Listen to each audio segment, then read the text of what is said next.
beberapa kisah pengusaha sukses di dunia. Tapi tahukah pemirsa bahwa ternyata untuk meraih kesuksesan tidak harus dengan uang yang besar.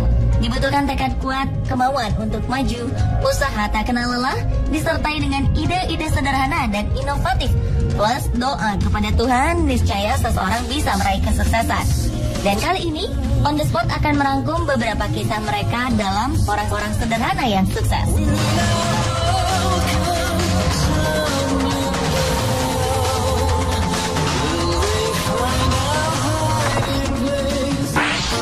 The most beautiful time of the year. Lights fill the streets, spreading so much cheer.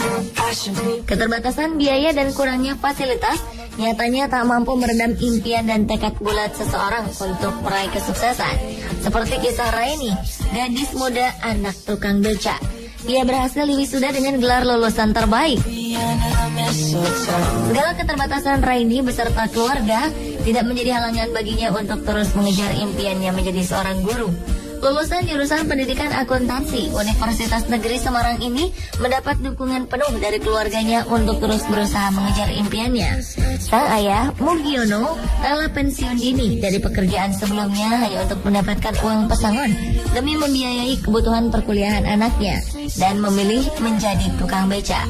Tak hanya menjadi tukang beca, Mugiono juga menambah penghasilan untuk menafkahi keluarganya dengan bekerja sebagai seorang penjaga sekolah pada malam hari dengan bayaran 450.000 per bulannya. Melihat pengorbanan orang tuanya yang begitu besar untuk masa depannya, Raini tak menyia-nyiakan kesempatan. Ia berhasil merampungkan pendidikan S1-nya hanya dalam 7 semester dengan IPK nyaris sempurna, 3,96.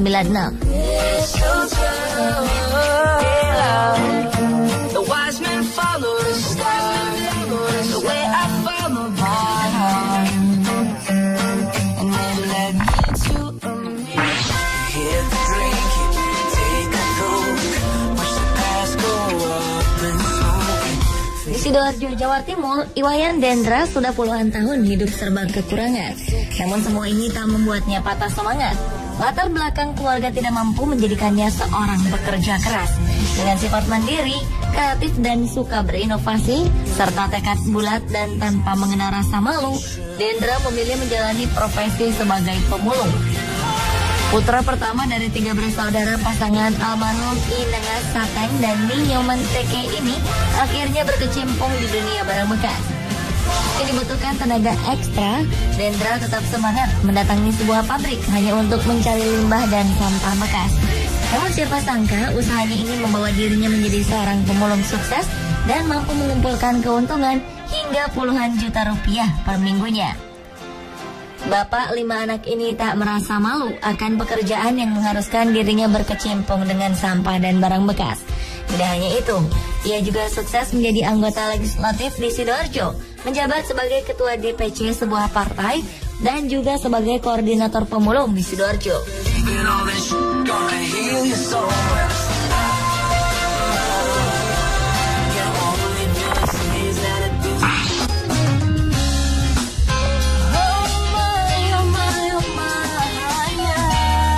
Bagi Anda pecinta Harry Potter tentu tak asing dengan sosok J.K. Rowling. Perempuan kelahiran Inggris ini hanyalah gadis biasa yang menemukan kecintaannya pada bidang menulis, khususnya cerita-cerita fantasi. Hingga pada Desember 1990, Rowling harus merelakan ibunya dipanggil oleh Yang Kuasa. Sejak saat itu ia pindah ke Porto, Portugal untuk mengajar bahasa Inggris. Hidup yang ia jalani tidaklah istimewa. Rowling hanya menghabiskan waktunya untuk menulis novel di kafe-kafe. Rowling muda bahkan sempat didiagnosis menderita depresi klinis dan sering mencoba untuk bunuh diri lantaran kisah asmaranya yang kandas. Dan dengan perpaduan bakat dan tekad, ia mampu untuk melewati semua tekanan yang ia alami. Kini berkat kesuksesan novel-novelnya, ia hidup sejahtera. Siapa sangka berawal dari kecintaannya dalam menulis, mampu membuat Rowling menjadi kaya raya. Kini hartanya mencapai 1,1 miliar dolar atau sekitar 13 triliun rupiah dan telah mampu menjual lebih dari 400 juta buku. Oh yeah, oh.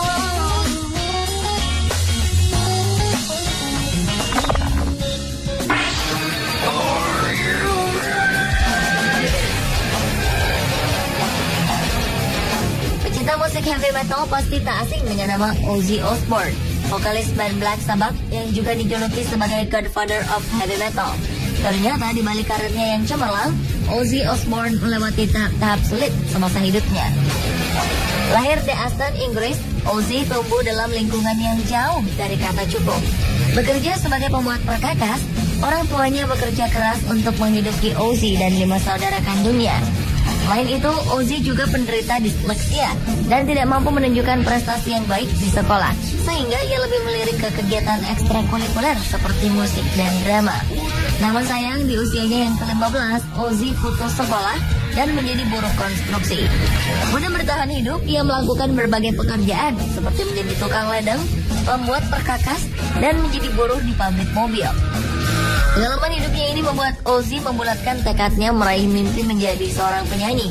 Dengan usaha dan bantuan dari teman-temannya, Ozzy mampu membuat bandnya sendiri, Black Sabbath. Hingga kini Ozzy masih terus berkarya. Ia telah menghasilkan 9 album studio, 3 album live, dan single-single yang masuk di peringkat atas tangga lagu di Inggris.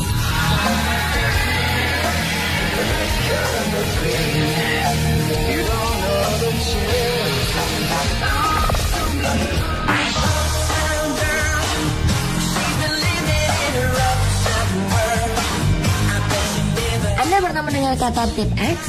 Cairan putih yang mudah kering ini menjadi alat tulis wajib para pekerja yang berkecimpung dalam bidang menulis. Alat ini mempermudah pekerjaan Anda tanpa harus mengetik atau menulis ulang saat Anda melakukan kesalahan. Gagasan awal munculnya tip X ini berawal dari seorang perempuan bernama Betty Graham yang bekerja sebagai sekretaris. Pada 1951, Betty bertugas mengetik dokumen-dokumen penting dengan menggunakan mesin tik. Tak jarang Betty melakukan kesalahan dalam mengetik yang mengharuskannya mengulang semuanya dari awal. Hingga pada suatu hari, Betty mengusung ide brilian dengan meramu cat putih dan kuas kecil.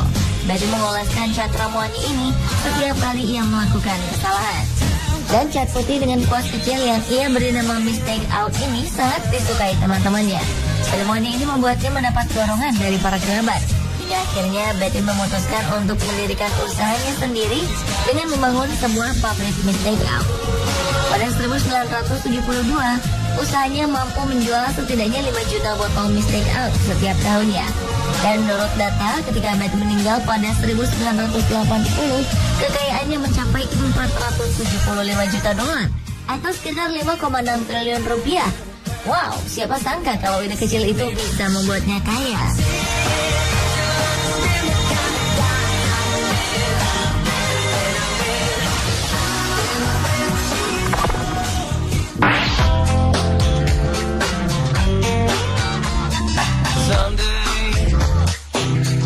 Rockefeller lahir di Richford, New York dan memiliki 5 saudara. Keluarganya hidup sangat sederhana. Ayahnya adalah seorang pedagang keliling. Rockefeller kecil sering berjualan permen, bahkan menjadi pembantu di rumah para tetangganya. Setelah lulus dari bangku sekolah, Rockefeller mendapat pekerjaan di perpustakaan dengan penghasilan hanya $50 per 3 bulan atau hanya sekitar Rp600.000 pada saat itu.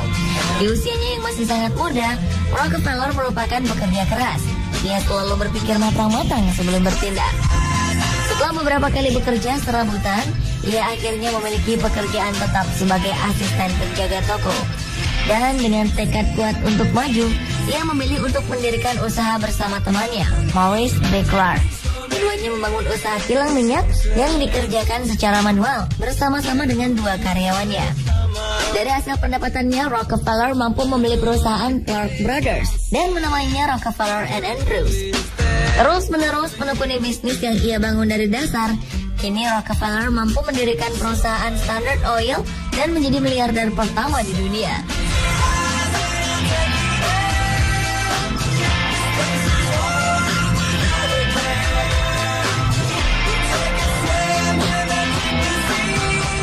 Pemirsa, itulah beberapa kisah sukses orang sederhana versi on the spot. Halangan dan rintangan bukanlah alasan untuk kita berhenti dan menyerah. Disitulah tekad kita diuji. Jika orang lain bisa mewujudkan mimpi, sudah pasti kita juga mampu meraihnya.